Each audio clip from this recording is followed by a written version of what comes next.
আমি পাৰিম, আমি কৰিম।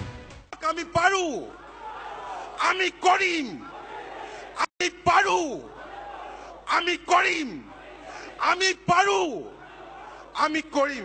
ক্ষমতাৰ বাবে জাতীয় স্বাৰ্থত আপোচ নকৰো।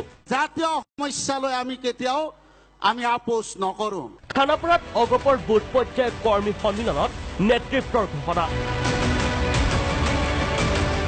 প্ৰয়োজনত ভংগ হ'ব মিত্ৰতা।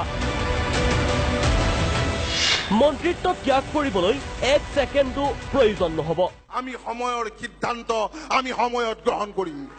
যি কৰিলে অসম গণ পৰিষদ দল উজলি উঠে, যি কৰিলে অসম গণ পৰিষদ দল শক্তিশালী হয়, সেই কাম কৰিছো আৰু ভৱিষ্যতেও কৰিম। মন্ত্ৰী হৈ আছো, মন্ত্ৰী ত্যাগ কৰিবৰ কাৰণে 1 ছেকেণ্ডৰ কামো নহয়। দলটোৱে আমাৰ মূল কথা। খানাপাৰাত উজ্জীৱিত অগপই বজালে পঞ্চায়তৰ ৰণসিঙা। বহুদিন বিৰতিৰ পাছত যেন পুনৰ উজ্জীৱিত ৰূপত ৰাজ্যৰ আঞ্চলিক শক্তি। খানাপাৰাত হাজাৰ হাজাৰ তৃণমূলৰ কৰ্মীক সাক্ষী কৰি অগপই বজালে পঞ্চায়তৰ ৰণসিঙা। অগপই অকলে খেলিব পঞ্চায়ত নিৰ্বাচন। অক্ষুণ্ণ থাকিব অগপৰ আঞ্চলিকতাবাদী চৰিত্ৰ। আমাৰ দলৰ পৰা স্পষ্ট কৰি দিয়া হৈছে, আগন্তুক পঞ্চায়ত নিৰ্বাচনত অসম গণ পৰিষদ দলে এককভাৱে প্ৰতিদ্বন্দ্বিতা কৰিব। অসম গণ পৰিষদ দলৰ ভৰিৰ মাটি এতিয়াও আছে। দলটোৰ বিশাল জনাকীৰ্ণ সভাত পুনৰবাৰ দলটোৰ দৃঢ় স্থিতি। হিন্দু নাগৰিকত্ব বিষয়ক তিলমানো নহ'ব আপোচ। প্ৰয়োজনত ল'ব মিত্ৰতা ভংগৰ দৰে চূড়ান্ত সিদ্ধান্ত। জাতীয় স্বাৰ্থত বিধি দিলেই চৰকাৰৰ পৰা আঁতৰি আহিব অগপ। কেন্দ্ৰীয় চৰকাৰে হিন্দু বাংলাদেশীক অসমত নাগৰিকত্ব প্ৰদান কৰে, তেতিয়াহ'লে অসম গণ পৰিষদ মিত্ৰজোঁটৰ চৰকাৰৰ লগত তাৰ ক্ষেত্ৰতো আমি নিশ্চয় এই ক্ষেত্ৰত এটা চূড়ান্ত সিদ্ধান্ত ল'ম। দলৰ কাৰ্যকৰী সভাপতি কেশৱ মহন্তৰ ঘোষণা।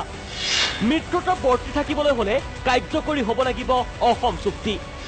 6 জনগোষ্ঠীৰ জনজাতিকৰণৰো দাবী অগপৰ। মিত্ৰতা তেতিয়াহে বৰ্তি ৰাখিব যেতিয়া অসম চুক্তি আখৰে আখৰে পালন কৰা হ'ব। দল হিচাপে আমাৰ যিখিনি কাৰ্যসূচী আছিল, দল হিচাপে আমাৰ যিখিনি এজেণ্ডা আছিল, এইখিনি কোনো কথাত আমি কেতিয়াও আপোচ কৰা নাই।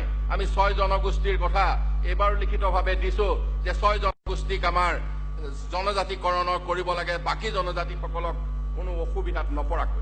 প্ৰাক্তন মুখ্যমন্ত্ৰী প্ৰফুল্ল মহন্তৰো দাবী কেৱল অগপইহে ৰক্ষা কৰিব পাৰিব জাতি মাটি ভেটি।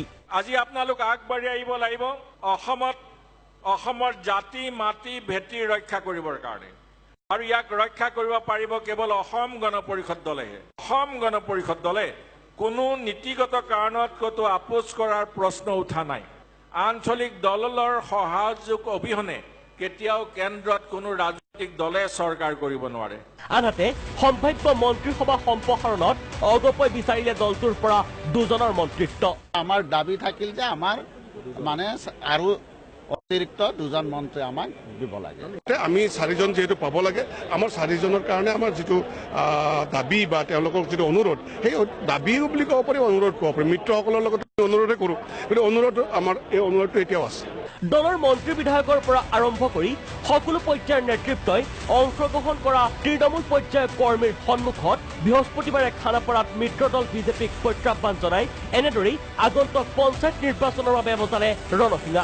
লগতে জাতীয় স্বাৰ্থত আপোচ নকৰিবলৈও যেন পৰোক্ষভাৱে সকিয়নি দিলে মিত্ৰ বিজেপিক। ভিডিঅ' জাৰ্নেলিষ্ট শ্যামলৰ সহযোগত ৰুবুল গগৈ ৰিপৰ্ট, প্ৰাগ নিউজ।